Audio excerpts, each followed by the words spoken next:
Mais s'il y a bien une chose en janvier qui a été vraiment le tournant du mois, je dirais que c'est le projet de montre customisée Omega.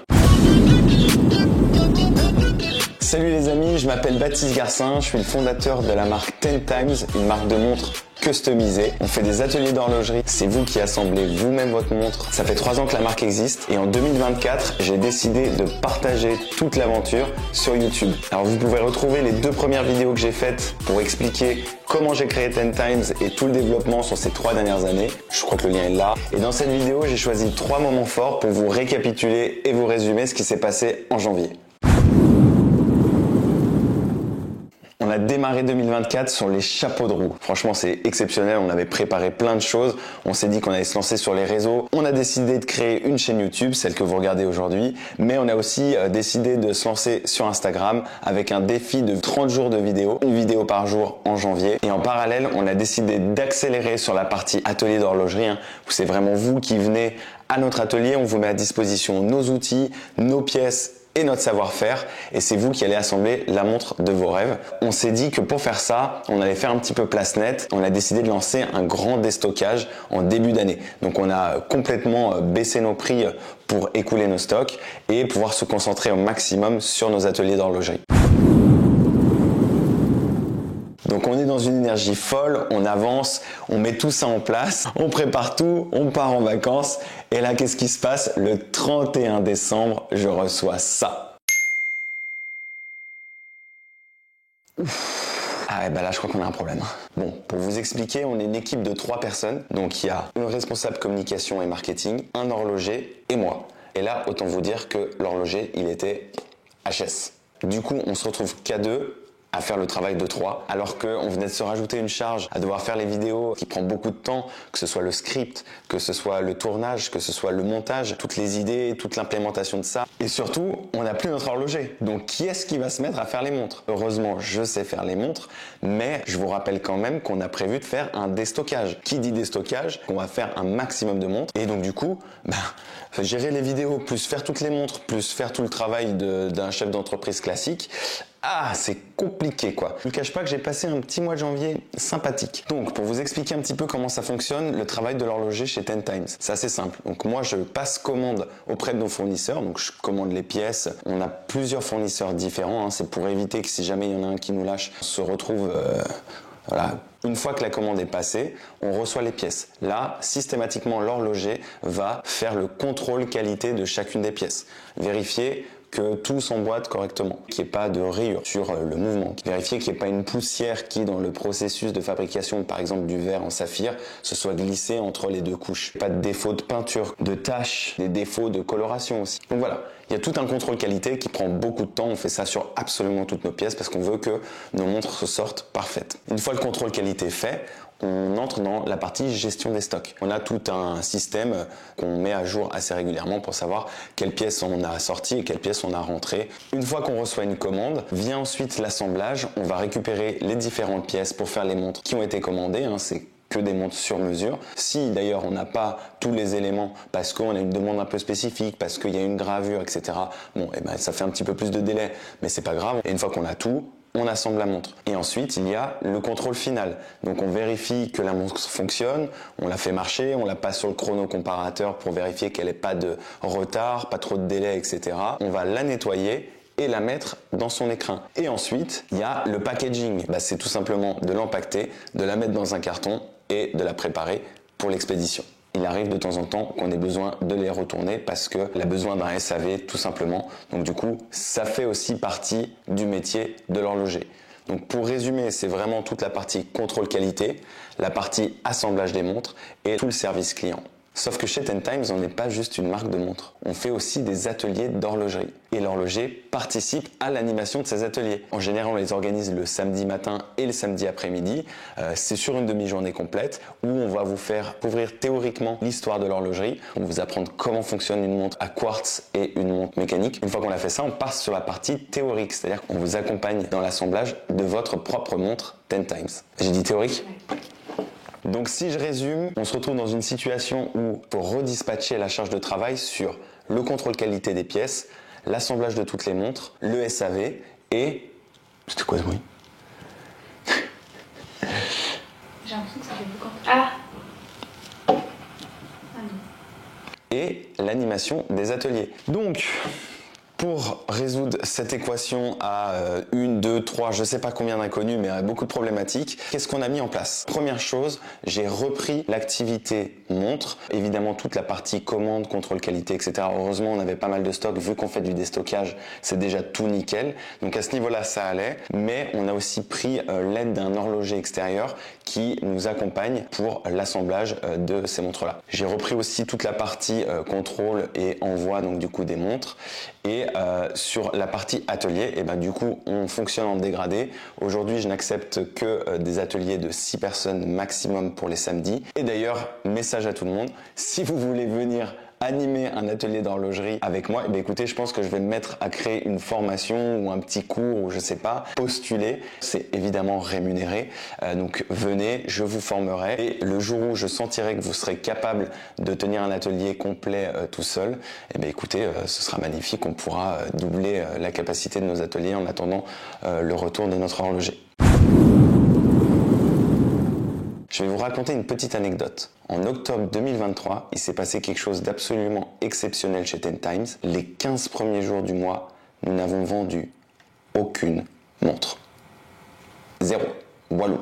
Techniquement, on n'a pas vendu de montre, c'est qu'on n'a pas encaissé de montre. Le compte bancaire n'a pas été approvisionné d'un seul euro. C'était suffisant pour mettre un gros électrochoc. J'ai pris du recul, j'ai essayé d'analyser pourquoi cette situation est arrivée. Et en fait, je me suis rendu compte d'une chose, c'est que notre site internet fonctionnait pas de manière totalement décorrélée de notre investissement personnel. C'est-à-dire que quand on mettait de l'énergie sur de la vente pour du site, ça fonctionnait, mais quand on mettait pas d'énergie dedans, ça fonctionnait pas. On n'avait pas une récurrence là-dessus. On s'est questionné de se dire comment on pourrait faire pour améliorer ça et régler ça. À ce moment-là, j'ai décidé de me faire accompagner par un coach spécialisé. Dans l'accompagnement et la formation, il y a un gros module sur les réseaux sociaux. Et ce qui est sorti, c'est qu'en gros, il fallait être absolument visible de partout. Qu'on soit tout le temps dans la tête des gens au maximum et vraiment avoir une grosse présence sur tous les réseaux. Et la logique derrière ça, elle est assez simple. Plus on nous voit souvent, plus les gens nous apprécient. Je vous donne un exemple. Si vous écoutez une musique à la radio pour la première fois, vous l'aimez pas forcément. Et pourtant, plus la radio va la passer, plus vous allez l'écouter et au bout d'un moment, vous allez vous mettre à l'apprécier. Et là, c'est un petit peu pareil. Quand on touche beaucoup de personnes, forcément, dans le lot, il y a des personnes à qui on apporte de la valeur parce qu'ils sont intéressés par les sujets. D'ailleurs, j'espère que vous regardez cette vidéo parce que vous êtes intéressés par ce que je vous dis. Que ce soit l'horlogerie, l'entrepreneuriat, l'aventure, ma plastique exceptionnelle, pas sûr. Et donc, on se retrouve à avoir une corrélation de plus je suis vu, plus on m'apprécie, d'une manière ou d'une autre. Et si dans les contenus et la valeur que je propose, je suis authentique, le fait d'être apprécié et d'être authentique, les gens vont m'accorder leur confiance. Et quand on a confiance en quelqu'un, on lui apporte aussi du crédit. Ça veut dire quoi? Ça veut dire qu'il sera crédible sur un sujet. Si vous vous dites, voilà, aujourd'hui, moi j'ai un doctorat en astrologie, et forcément, ça lui donne du crédit quand il va parler d'astrologie. Moi, aujourd'hui, je m'exprime sur l'entrepreneuriat et sur l'horlogerie. Et plus je vais m'exprimer sur ces sujets-là avec confiance et authenticité, plus je vais gagner de crédit. Et lorsque les personnes accordent leur crédit, c'est qu'elles se mettent à s'intéresser à la personne, s'intéresser à ce qu'elle fait, s'intéresser à ce qu'elle propose, notamment que ce soit des services ou des produits. Et in fine, le fait de continuer à partager du contenu, partager de la valeur surtout, ça va contribuer au fait que passivement, le contenu que j'ai créé va in fine générer des ventes sur mon site internet sans que j'ai besoin de faire des actions directes dessus.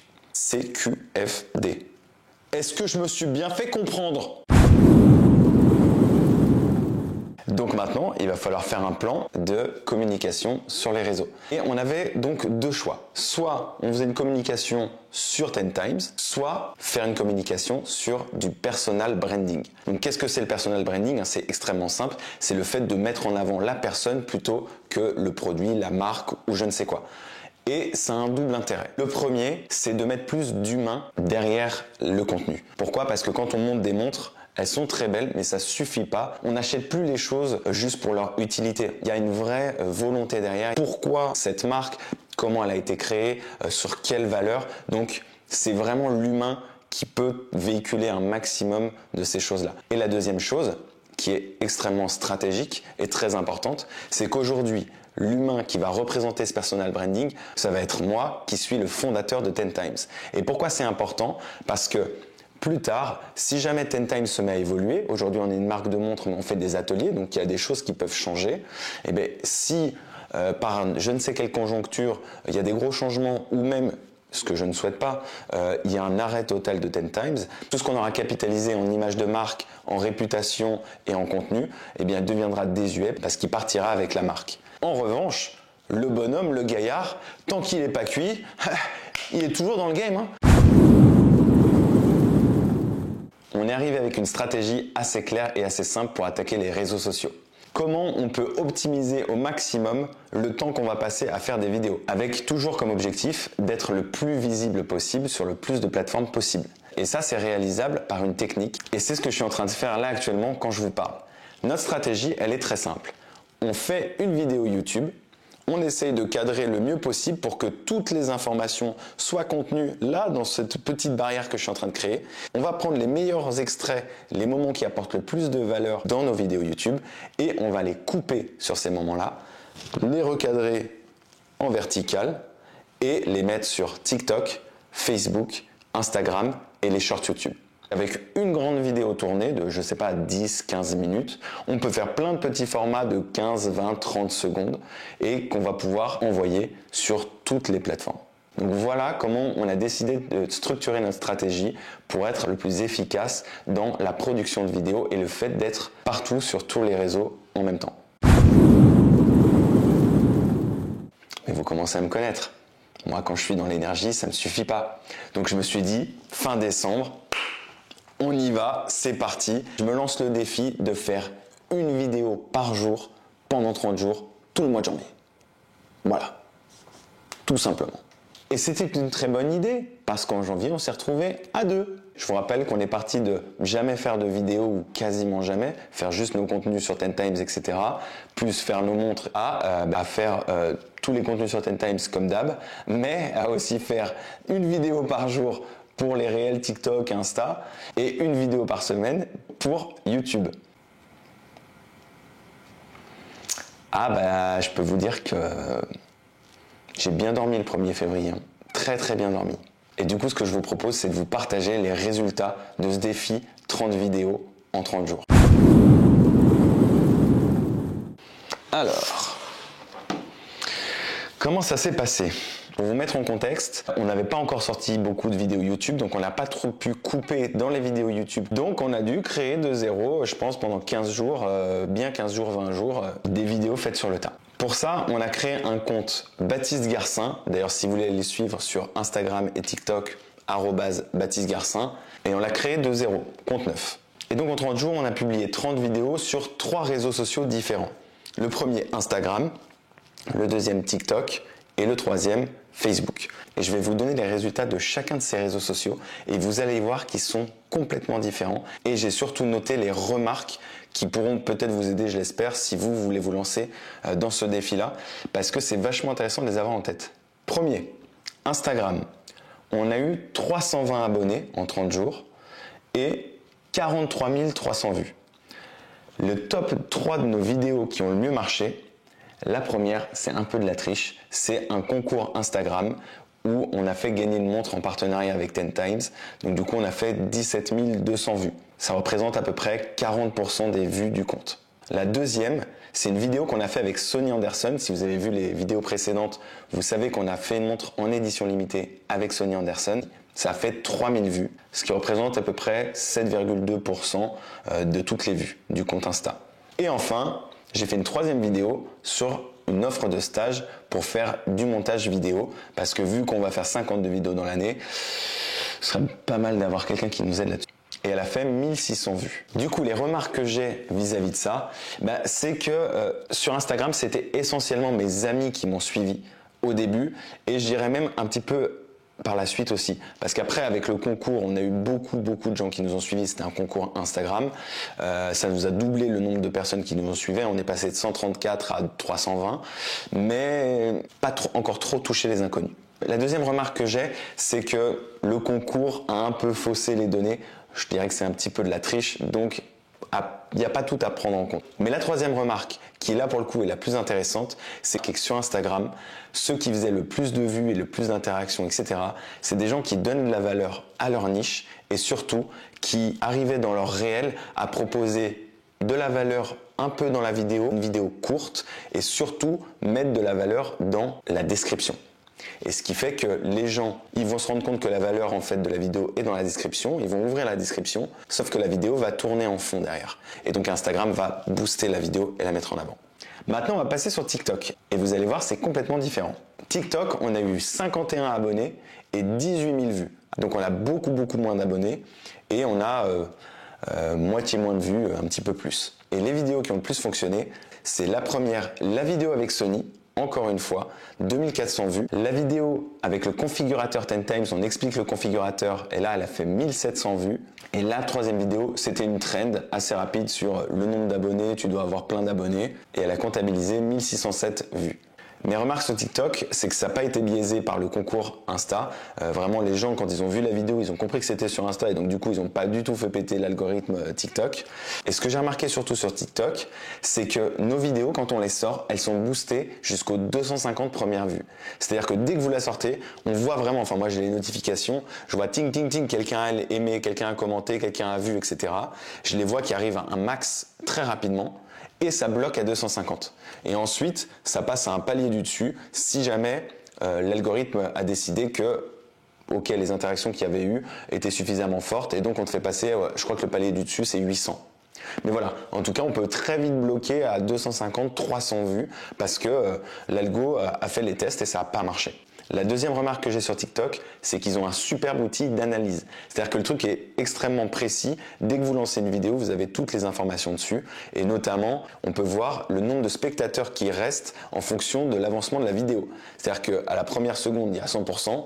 Et à la deuxième seconde, vous voyez déjà qu'il y a 70%. Et à la troisième, ça descend à 50, voire moins. Donc on voit aussi le temps d'attention et on voit aussi combien de pourcentage est allé jusqu'au bout de la vidéo. Et je trouve que c'est vachement intéressant. Et la troisième remarque que j'ai à faire sur TikTok, c'est qu'il y a une communauté qui commente vachement facilement. C'est-à-dire que sur Instagram, les gens commentaient pas trop les vidéos, mais sur TikTok, ah ouais, t'as fait ça, c'est sympa, dis-nous les résultats, qu'est-ce que t'en penses, etc. Assez rapidement, dès les 3-4 premières vidéos. Et ça m'a vraiment intrigué, j'avais jamais vu ça encore. Voilà, donc pour TikTok, j'ai un petit bonus, c'est qu'à un moment, j'ai sorti une vidéo où on voit à un moment un cigare qui est dans ma main. Et TikTok a littéralement reconnu le fait qu'il y avait un cigare. Et ils ont une politique anti-tabac, je pense, alcool, sexe, etc., et qui fait que ça a complètement bridé ma vidéo et donc elle n'a pas été montrée dans les pour toi, ce qui fait que je me suis retrouvé à avoir seulement 11 vues dessus. Et enfin, on arrive à Facebook. On n'avait pas prévu de publier sur Facebook parce qu'on s'est dit qu'on n'avait pas notre cible ou en tout cas que le message, voilà, c'était pas dans la trend, que c'est un vieux réseau, etc. Sauf que quand on publie sur Instagram, il y a une petite case qu'on peut cocher qui fait que ça publie automatiquement sur Facebook. Et je sais pas pourquoi, je l'avais activé dès le début et à un moment je me suis dit je vais la désactiver, ça sert à rien. Sauf que je l'ai laissé. Et qu'est-ce qui s'est passé? La première vidéo virale est arrivée sur Facebook. C'est une vidéo que j'avais fait où j'étais chez mes grands-parents, donc je les voyais, j'étais avec eux. À un moment, il y a ma grand-mère qui me fait un bisou. Enfin, voilà, un truc attendrissant, sympa. Ça n'a pas du tout pris sur Insta ni sur TikTok, mais sur Facebook, ça a fait 20 000 vues en même pas 48 heures. Et j'ai été très surpris de voir que plein de formats qui n'avaient pas fonctionné sur TikTok ni sur Instagram étaient devenus viraux sur Facebook. Je vous donne le top 3. Le premier, c'est la rupture de stock avec notre fournisseur. On a fait une petite annonce d'accroche au tout début de la vidéo et elle a fait 23 300 vues. La deuxième, c'est la vidéo chez mes grands-parents. Elle a fait 20 200 vues. Et la troisième, c'est quand j'explique le mouvement des montres qu'on prend chez Seiko. Elle a fait 19 400 vues. Mais c'est des vidéos qui n'ont pas du tout marché sur les autres réseaux. Et du coup, les remarques que j'ai sur Facebook, elles sont assez spéciales. C'est là où on a fait le plus de contenus viraux. C'est là qu'on a fait le plus de vues. On a fait 95 800 vues en 30 jours. Par contre, c'est là où j'ai remarqué qu'on ne touchait absolument pas du tout notre cible. C'est-à-dire que les personnes qui regardaient ou qui commentaient, c'était plutôt des boomers ou des kikoulol, voilà, enfin, pas vraiment des gens qui nous intéressaient de toucher, quoi. Et je dirais que la troisième remarque sur Facebook, c'est que les gens étaient intéressés par le contenu de la vidéo et non pas par ma démarche. L'entrepreneuriat ou l'horlogerie, c'est pas que ça les intéressait pas, c'est que la vidéo qu'ils avaient vue les intéressait parce qu'il y avait les codes de la viralité. Mais c'est tout, quoi. Je n'ai pris aucun abonné, notamment parce que j'étais sur mon compte personnel et que je comptais pas le mettre en public. Donc pour conclure sur ce défi de 30 vidéos en 30 jours plus lancer sa chaîne, mais écoutez, je vous dirais très sincèrement que c'était fatigant. Franchement, j'étais KO dès la fin du premier mois de l'année, donc ça annonçait quand même pas mal de choses sympas. Mais voilà, je suis content, je suis fier de l'avoir fait, de l'avoir tenu jusqu'au bout. Les autres conclusions, c'est que je pense que vraiment le fait de faire cette stratégie YouTube où on va découper les formats pour avoir un maximum de réels, de petites vidéos verticales, etc. C'est vraiment salvateur. Ça permet d'avoir du contenu de qualité à disposition tout de suite et nous laisser du temps pour faire d'autres contenus qui sont un petit peu plus variés, mais qui soient de qualité, qu'on ait vraiment le temps de travailler. D'ailleurs, petite note, je suis toujours à la recherche d'un stagiaire cadreur-monteur, 2 mois ou 6 mois. Envoyez-moi un message, vous avez mon mail en bas dans la description, c'est parti les gars. Mais s'il y a bien une chose en janvier qui a été vraiment le tournant du mois, je dirais que c'est le projet de montre customisée Omega. Ce projet assez fou, il est parti d'un ami à moi, un artiste qui s'appelle Hendrix, Nicolas de son prénom. Pour ceux qui ne le connaissent pas, c'est un artiste lyonnais qui fait du street art, pop art, très coloré. C'est quelqu'un que j'ai rencontré au collège, puis on s'est perdu de vue après le lycée. Moi, je suis devenu ingénieur, lui, il est parti dans l'immobilier, etc. Et en fait, on a un peu eu le même parcours parce qu'à un moment, on s'est dit, mais moi, j'ai envie de vivre de ma passion, j'ai envie de me lancer à fond dedans. Et lui, il s'est fait offrir un jour une toile et de la peinture, je sais plus si c'était en bombe ou voilà, mais de l'acrylique. Nico, tu reprendras dans les commentaires si je me trompe, si je dis des bêtises, mais tu as fait ton premier tableau parce que tu voulais, je crois, décorer ta chambre. Et là, tu t'es rendu compte que tu avais une certaine patte, une certaine envie, que tu aimais bien ça, et tu es devenu l'artiste qu'on connaît aujourd'hui sous le nom de Hendrix, et sa signature, évidemment, qui sont les abeilles. Et Nico est venu me voir et il m'a dit Bat, c'est très cool ce que tu fais, j'aime beaucoup les montres et ce côté customisation sur mesure, je trouve ça très sympa, ça résonne beaucoup avec moi parce que je fais des projets pour des clients, je leur fais des tableaux sur mesure. Je pense qu'on pourrait commencer à discuter et voir s'il n'y a pas un projet qu'on pourrait faire ensemble. Donc, on est venu chacun à l'atelier de l'un, de l'autre, etc. On a commencé à discuter et un jour, il m'envoie un message, il me dit Bat, j'ai un client qui voudrait se faire customiser sa montre Omega. Ok, d'accord, j'ai jamais fait ça, j'ai pas de fournisseurs qui font des pièces Omega ou quoi que ce soit, j'avoue que je sais pas trop comment on pourrait faire. Il me fait t'inquiète, il a une idée très précise, il a acheté un cadran Omega, il nous l'a passé, et il m'a dit, bah voilà, maintenant il faut le graffer, le peindre et lui donner ce côté unique. Donc on travaillait uniquement sur le cadran. Donc là, en vrai, le projet, il est devenu vachement concret. Et là, Nico commence à m'envoyer des dessins spécifiques que le client voudrait faire sur la montre. Il me dit, mais ça, c'est des trucs qui sont assez précis. Il faudrait qu'on puisse avoir ne serait-ce qu'une empreinte sur le cadran pour pouvoir commencer à travailler correctement autour, etc. Et du coup, ce qu'on a fait, c'est qu'on a décidé de prendre le cadran, non pas de peindre directement dessus, mais d'abord le graver. Donc quand on grave, quand on envoie un laser sur un cadran, il faut savoir que le cadran c'est en laiton. Ça fait sauter la fine couche de peinture qu'il y a par-dessus. Et donc toutes les formes que le laser va représenter, on verra le laiton qui ressort. Déjà c'est un super aspect rien que comme ça. Et on peut choisir de venir peindre du coup avec beaucoup plus de minutie parce que voilà, on a déjà une empreinte qui nous permet d'être plus précis et de vraiment choisir les couleurs qu'on veut mettre où on veut. Et le résultat de cette gravure, c'est ça. Et sur ce coup, le client a voulu quelque chose d'assez logique avec la montre, c'est-à-dire qu'on parle d'une Omega Speedmaster Moonwatch, qui a donc évidemment une référence avec la Lune, tout ce qui est spatial, etc.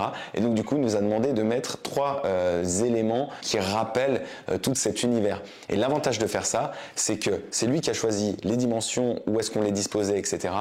Et ça permet d'avoir une montre complètement sur mesure, alors qu'on passe quand même à un niveau où on parle de montre à 10 000 €. Et en plus d'une montre d'exception, c'est une montre qui est unique parce qu'elle va avoir sa gravure spécialisée et sa peinture spécialisée.